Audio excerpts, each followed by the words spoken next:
See, let me explain something. When you're talking about the image of the Duat, of the Egyptian Duat, or you look at the image of Anima Sola, for us in Haiti, it's Marinet Piesesh, right?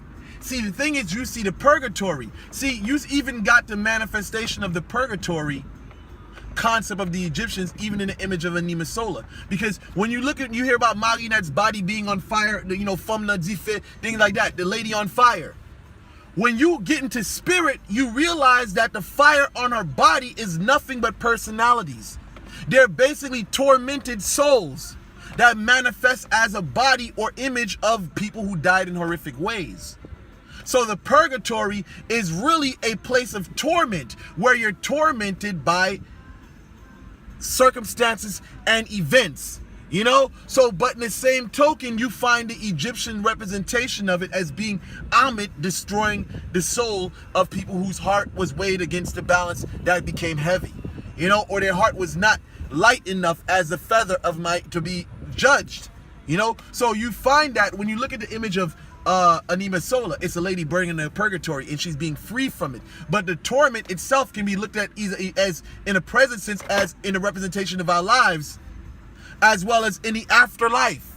In our lives, we suffer pains and woes.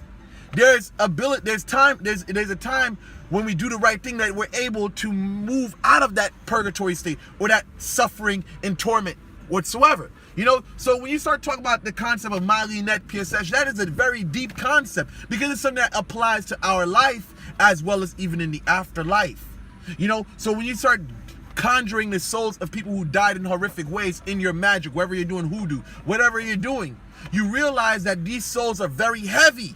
You know what I'm saying? So these people did not make it into a great afterlife or a place. So that's why their energy is very heavy. So when you contact what some call the Intranquil spirit, which many say is many, it's not a coincidence. Because you're contacting those who died in horrific ways. So when you see the body of Marinet on fire, the fire itself represents personalities or souls of people who died in horrific ways. And it can also manifest as a body that represents Marinet. So, with that said, I conclude this video and I'm out.